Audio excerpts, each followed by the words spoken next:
عن ابن عباس رضي الله تعالى عنه أن رسول الله صلى الله عليه وسلم قدم المدينة فوجد اليهود صياما يوم عاشوراء فقال رسول الله صلى الله عليه وسلم ما هذا اليوم الذي تصومونه قالوا هذا يوم عظيم أنزل الله فيه موسى وقومه وغرق فرعون وقومه فصامه موسى شكرا فنحن نصومه فقال رسول الله صلى الله عليه وسلم نحن أحق وأولى بموسى منكم فصام رسول الله صلى الله عليه وسلم يوم عاشوراء وأمر بصيامه رواه البخاري বুখারী শরীফের 2004 নম্বর হাদিস। এখানে বলা হয়েছে আন ইবনে আব্বাস রাদিয়াল্লাহু তাআলা আনহু, হযরত আব্দুল্লাহ ইবনে আব্বাস রাদিয়াল্লাহু তাআলা আনহু থেকে বর্ণিত, আন্না রাসূলুল্লাহ সাল্লাল্লাহু আলাইহি ওয়াসাল্লাম কদমাল মাদিনাতা, যখন রাসূলুল্লাহ সাল্লাল্লাহু আলাইহি ওয়াসাল্লাম সমস্ত সাহাবায়ে কেরামদেরকে নিয়ে মক্কা শরীফ থেকে যখন মদিনায় হিজরত করে চলে গিয়েছিলেন, যাইয়া সেখানে দেখলেন ফাওয়াজাদাল ইয়াহুদা সিয়ামান ইয়াউমা আশুরা, ওইখানে গিয়ে দেখলেন যে ইহুদিরা তারা এই মুহররমের 10 তারিখে তারা রোজা রাখতেছে।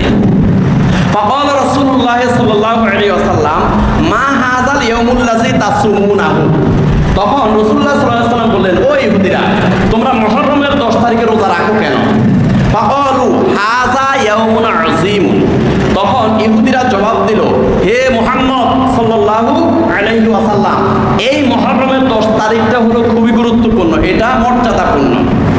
আনজাল্লাহু ফীহি মূসা ওয়া কওমাহু ওয়া গররাকা ফিরআউন ওয়া কওমাহু, এই মুহররমের 10 তারিখে হযরতে মূসা আলাইহিস সালাতু ওয়াস সালাম সহ সমস্ত ঈমানদার মুমিন মুসলমানদেরকে আল্লাহ পাক নাজাত দিয়েছেন। ওয়া গররাকা ফিরআউন ওয়া কওমাহু, এবং এই মুহররমের 10 তারিখে ফিরআউন এবং তার লস্কর বাহিনী সহ ওই লোহিত সাগরের মধ্যে তারা ডুবে মরেছিল, আল্লাহ পাক তাদেরকে ধ্বংস করে দিয়েছেন। ফাসামাহু মূসা শুকরান, এরপর থেকে মূসা আলাইহিস সালাতু ওয়াস সালাম শুকরিয়া আদায় করে মুহররমের 10 তারিখে রোজা রাখতেন। ফা নাহনু নাসুমুহু, আর আমরাও মুহররমের 10 তারিখে রোজা রাখি। ফাকাল রাসূলুল্লাহ সাল্লাল্লাহু আলাইহি ওয়াসাল্লাম নাহানু আহাক্কু ওয়া আওলা বিমূসা মিনকুম, এই ইহুদিরা তোমাদের চেয়ে আমরা বেশি হকদার। মূসা আলাইহিস সালামকে ভালোবাসা, মূসা আলাইহিস সালামকে অনুসরণের ব্যাপারে তোমাদের চেয়ে আমরা বেশি হকদার।